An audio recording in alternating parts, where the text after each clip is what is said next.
But one of the most extraordinary things that's happened to me is the number of people who have said words tantamount to, or explicitly, "Your book changed my life." It's simply a fact that is a frequent thing said to me. In fact, I have a number of emails that have that strapline, "Your book changed my life," which was completely unforeseen. I mean, I thought I was saying something interesting, but not life-changing.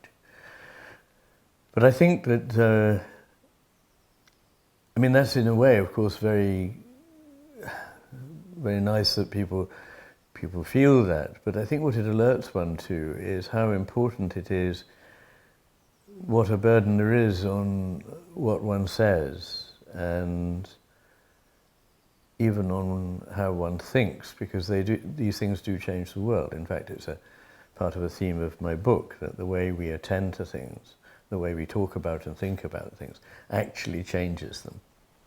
You know, that's a pretty basically important point. And so I do try to make sure that what I say is what I mean, and that it's accessible, and not to waste people's time. And it's a long book, but people tell me there's a lot in it for them, and that it has changed the way they see the world.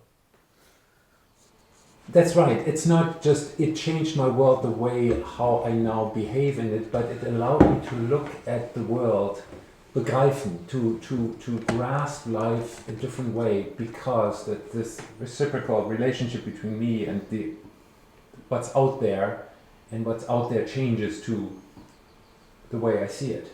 Yes, yeah. Yes. But I think what a lot of people have expressed is that they realize in retrospect that they are very much enthralled to the way of thinking that I broadly identify with the left hemisphere. And as you know, I believe that to have become out of kilter, it's an imbalance in the way that we think, far too much in that way and not enough in the way that the right hemisphere would lead us to see things.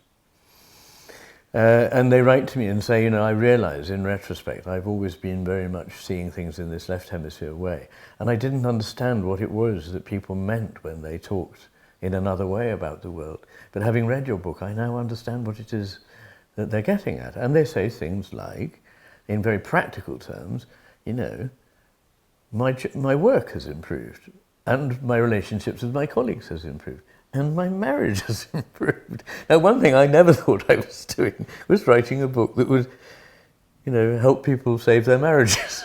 I mean, that really isn't part of the agenda, but it's an expression really of how much it is not just about an idea, but a whole way of thinking about conceiving the world. And even the word conceiving is a little bit too blank and too abstract. It's about another way of being in the world, is what I would say. That is essentially what I believe, is that the two hemispheres offer us two ways of being in the world. And I have to use the expression ways of being because it involves everything. It involves not just the more abstract kinds of thinking, but embodied thinking, our embodied being, our emotions, our moral sense, and something to do with the spirit or soul, which is not something that it's easy to talk about these days. And you know, if you're clever and you want your science to be respected, you don't on any circumstances utter those words, but I mean, they're essential, so I shall utter them.